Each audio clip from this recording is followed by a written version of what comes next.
Now it's time to get the final preparations done, and unfortunately some teams with more work to do than others, but hopefully we'll get all cars back on the grid.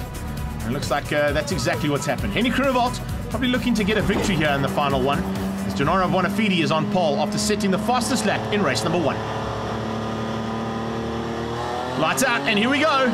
Down towards turn 1. Bonafide's got a good start, but can he keep Henny Groenewald out through turn number 1? Remember, turn 1, BMW Performance corner, not an easy corner to get right, especially if you're on the outside. And it looks like Groenewald had to settle for second place.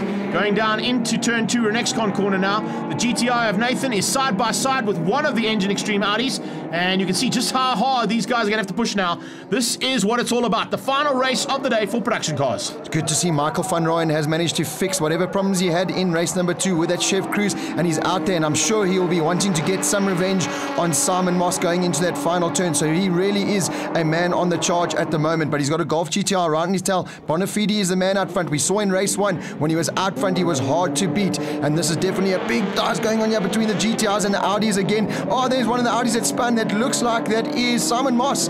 We were just talking about Van Rooyen trying to get revenge. It doesn't look like he has to, as Moss has made the mistake at the top of the hill. It looked like he might have done it all on his own, Sim. Unfortunately, we didn't quite get the first part of that crash, following through with the leaders as they went through.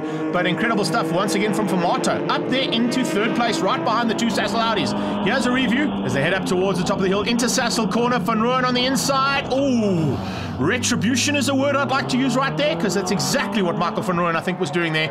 And yes, Simon Moss at the back of the field. Van Rooyen, anything you can do, I can do better. Certainly at the top of the hill there, and that really has opened up the field now. Bonafide is out front. Graham Nathan not happy with Gary Famato there. A couple of hand signals at the top of the hill. He's going to do it on the brakes on the inside now, so I wonder what that was all about.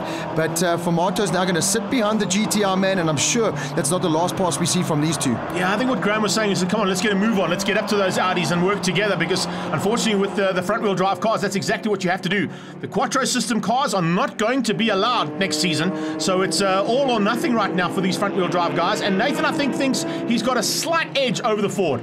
Big Sasol flames coming out of Paul Hill's KLX BMW as Detroit tries to go on his inside. Hey, what's it with the G&H Transport corner and Audi's trying to cut the curb? Great racing all the way through the field. Yeah, Nias Modak is still leading in the Class X. Ryan Kwanchai is now up into second in that class with Mark Totoy. We saw that battle there. But up front, yeah, now Gary Famato is starting to charge through the field. That he's got now ahead of Henny Groenewald, but watch the Audi power up the hill. He's on the outside. Famato's got the line. He's going to have to give way to Famato at the top of the hill, who takes a very defensive line. You can see that because he knows he's trying to make up the gap on Graham Nathan ahead of him. And look at that right behind him there. That's Michael Stephen on the charge now as well. Yeah, the one thing I'm worried about with Henny Groenewald's point of view is he seems to be losing a little bit of power. And round his outside comes the Engine Extreme Audi, and yeah, that's not a place that you would normally lose position, especially Henny Groenewald and the kind of experience he's got in a saloon car. So I'm not quite sure if that Audi's firing on all cylinders like it usually does, and that's why he's gone from possibly fighting for a win down into 5th place. Now, I know he had to change an engine earlier on, so maybe it's not quite up to the swan song that they'd like at the Sasol RaceDay. He's now under pressure from that Williams Hunt Chevy Cruise, and I think Michael van Rooyen will just tick him off just like the rest of the cars have. Not the weekend Scholl Smallberger would have wanted. He's down in 7th at the moment, a pretty lonely 7th place, but definitely not lonely as Henny Groenewald. He's got Michael van Rooyen right on his tail in that Chef Cruise, and I'm sure we could see a pass on the inside here. Now Groenewald goes very defensive, but what that's going to do, it's going to allow van Rooyen to get the drive up the hill and potentially put a pass on the brakes at the top of the hill, and hopefully not do what he did to Simon Moss. Well, he goes alongside him coming out and tries to get him along the drive. Can he get him on the brakes now? It's very late braking from Van Rooyen. He's got through. Yeah, Van Rooyen just getting ahead there and sneaking ahead of the second of the Sasol Audis. The checkered flag is waiting for his teammate, though, as Bonafide's going to come through and make it 2 wins out of 3 for the day. What a way to end the day for the Sasol Racing team. That's what they wanted. Another fantastic victory there for Gennaro Bonafide, and he's a happy man.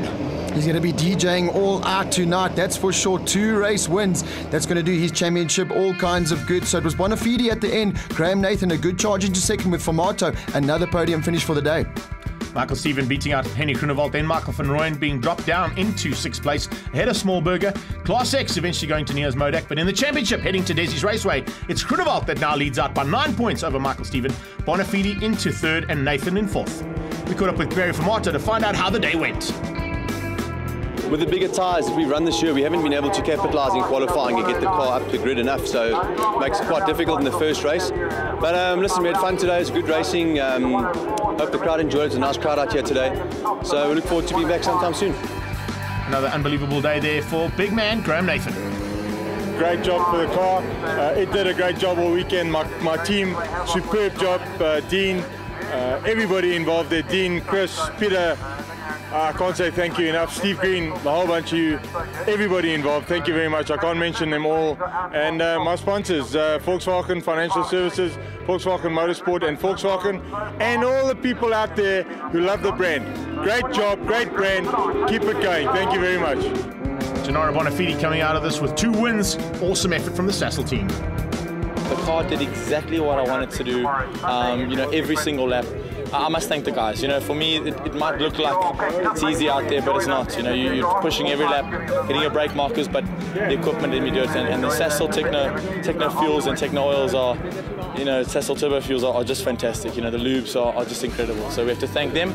And on a home race like this, it's fantastic to get such good results for the team and for myself. I think our championship is back in the running now.